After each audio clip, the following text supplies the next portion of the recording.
रामचरितमानस या फिर रामायण, ये ऐसी पुस्तकें हैं जो भारत के सभी परिवारों में उपलब्ध होगी। हम ये नहीं कह सकते कि ये पुस्तक लोगों ने पढ़ी या नहीं, लेकिन ये हम अच्छी तरह से जानते हैं कि ये पुस्तक भारतीय परिवारों में जरूर मिलेगी। लेकिन बात यह आती है कि भारत देश में रामायण जैसी पुस्तक को, जिसमें कि सभी शिक्षाओं का भंडार मौजूद हो, उसका फायदा हमने कितना उठाया, जबकि हर परिवार में, हर घर में रामायण जैसी पुस्तक जरूर मिलेगी। रामायण विभिन्न प्रकार की शिक्षाओं का एक बहुत बड़ा भंडार है। इसमें परिवार की प्रत्येक सदस्य का व्यवहार कैसा होना चाहिए, यह भी बताया गया है। रामायण की पुस्तक में पिता पुत्र के कर्तव्य, माता की ममता, सास बहू का मधुर संबंध और भाइयों का निस्वार्थ प्रेम, ससुराल की मान्यता, समाज निर्माण और व्यक्ति निर्माण से संबंधित विषयों को ऐसे सरल और प्रभावशाली प्रसंगों के द्वारा समझाया गया है कि छोटे बड़े सभी पर हितकारी प्रभाव कैसे पड़ सकते हैं। भारत का समाज तंत्र इस समय परिस्थितियों के बदलने से बहुत ज्यादा विकारग्रस्त है। विशेष रूप से पारिवारिक जीवन में ऐसी विषमताएं उत्पन्न हो गई हैं कि जिनके कारण न जाने कितने परिवारों में बाहरी और आंतरिक वैमनस्य की घटनाएं हो रही हैं, और कभी कभी ये घटनाएं घरेलू हिंसा, हत्याकांडों में भी परिणित हो जाती हैं। ऐसे लोगों के लिए रामायण जैसी पुस्तक निस्संदेह अनमोल सिद्ध होगी। जी हाँ, आज जो परिवारों की स्थिति है, अगर उसे एक प्रॉपर वे में अगर संभालने की बात करें तो ऐसी कौन सी पुस्तक होगी जो पारिवारिक समस्याओं के लिए और उसके समाधान के लिए कारगर सिद्ध हो सकती है। तो रामायण या रामचरितमानस मानवता और परिवार के लिए कारगर सिद्ध हो सकती है। इस पुस्तक में राम और लक्ष्मण के अनुपम सहयोग, भरत की निस्वार्थ निष्ठा और कर्तव्य पालन, कौशल्या की समदृष्टि और हनुमान जैसी भक्ति, निषाद राज जैसा मैत्री भाव, ऐसे अनेकों प्रसंग हैं जो पारिवारिक और सामाजिक विषमताओं को नष्ट कर सकते हैं। रामायण जैसी पुस्तक मनोवृत्ति पर निश्चय ही अनुकूल प्रभाव डालने वाली है। इससे शिक्षा ग्रहण करके अपनी परिस्थितियों में भी सुधार करना सबके लिए कल्याणकारी सिद्ध हो सकता है। तो रामायण की पुस्तक किसी भी हाल में मानव जाति के लिए कल्याणकारी सिद्ध हो सकती है। लेकिन दुर्भाग्य से न जाने कितने सालों से हमारे देश में रामायण की पुस्तक बड़ी ही सुरक्षित तरीके से रखी हुई है, लेकिन शायद ही 50% लोग होंगे जिन्होंने रामायण जैसी पुस्तक को अपने जीवन का हिस्सा बनाया हो। आज बदलते हमारे देश में फिर से राम राज्य की बात हो रही है। अगर ये केवल दिखावा होगा जो हम करते आ रहे हैं, तो इससे विनाशकारी स्थिति हो ही नहीं सकती। हम भले ही लोगों के सामने राम जैसा बर्ताव करने की कोशिश करें, लेकिन राम तभी बन सकते हैं जब आप अंदर से राम हो। और ये मुमकिन है कि राम जैसा बना जा सकता है।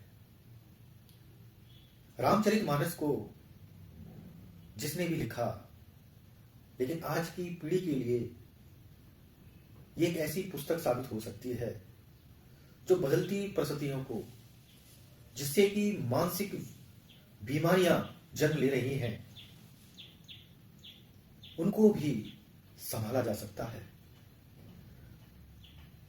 वकालत के क्षेत्र में काम करते हुए जब हमने लोगों की समस्याओं पे काम किया, तो सबके साथ लगभग एक जैसी ही समस्याएं थी कि समस्याओं के साथ डील करना उनको नहीं आता, और ये उनको किसी ने भी नहीं समझाया।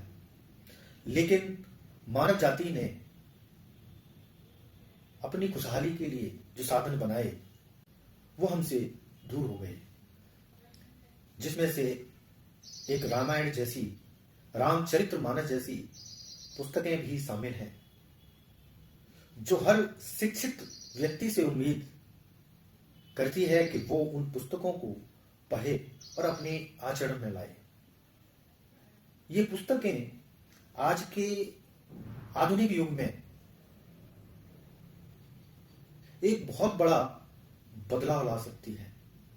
जहां पर आज मानसिक विकारों की बात की जा रही है, उनको संभालने की बात की जा रही है, और ये भी कहा जा रहा है अभी हमारे पास मानसिक बीमारियों का कोई संभव इलाज मौजूद नहीं है। तो ऐसी स्थिति में रामायण जैसी पुस्तक, खास करके मैं अपने देश की बात करूंगा, जहां पर ये पुस्तकें न जाने कितने सालों से रखी हुई हैं, कम से कम उनको अब उस पुस्तक को अपने जीवन का हिस्सा बनाना चाहिए। रामचरितमानस में राम के चरित्र का ही वर्णन किया गया है। अगर हम उससे पहले की थोड़ी सी बात करें, तो राम का जो परिवार था, क्योंकि राम का जो परिवार था वो पहले दशरथ का परिवार था, उस परिवार की अपनी एक खासियत थी जो आज के दौर में भी देखी जा सकती है। राम के पिता दशरथ की 3 रानियां थीं। जहां पर 3 रानियां होंगी तो वहां बच्चे भी ज्यादा होंगे, और उन बच्चों का लालन पालन करना एक बहुत बड़ा टास्क होगा। तो ऐसी स्थिति में राजा दशरथ ने अपने बच्चों के लालन पालन के लिए, एक सही शिक्षा के लिए कुछ चुनाव किया होगा, जिससे कि उनका भविष्य एक सही दिशा में काम करे। क्योंकि जहां पर एक से ज्यादा शादियां होंगी, वहां टकराव, विषमताएं, सहमति, असहमति जैसी चीजें जरूर होंगी, और यही एक बहुत बड़ा पारिवारिक संघर्ष होता है।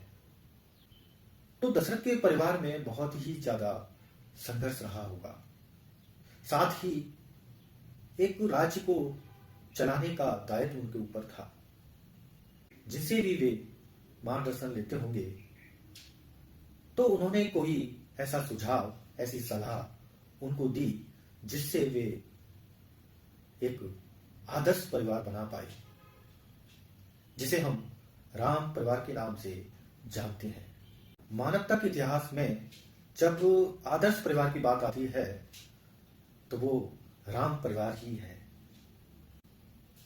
ज्यादातर घरों में राम परिवार की तस्वीरें देखने को मिलेंगी, लेकिन जब हम अपने ही देश के परिवारों की स्थिति को जांचते हैं, तो शायद ही आदर्श कहलाने वाला राम परिवार हमारे देश में मौजूद हो, या ऐसा कोई आदर्श परिवार हमें देखने को मिले। ये एक बहुत बड़ा मर्म है कि भारत के 80% घरों के अंदर रामचरितमानस जैसी पुस्तक मिलती है। और हर भारतीय मानता है कि राम परिवार एक आदर्श परिवार था। राम को पूजती भी है, लेकिन जब बात आचरण की आती है या फिर राम के जीवन को हिस्सा बनाने की बात आती है,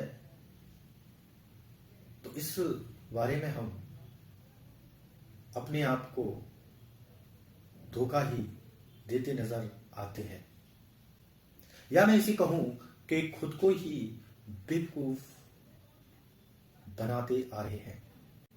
ये हमारे देश का एक मनोवैज्ञानिक विश्लेषण है, जिसमें कि हम दिखावा ज्यादा करते हैं, लेकिन सच ये है कि हम अंदर से कुछ और ही है।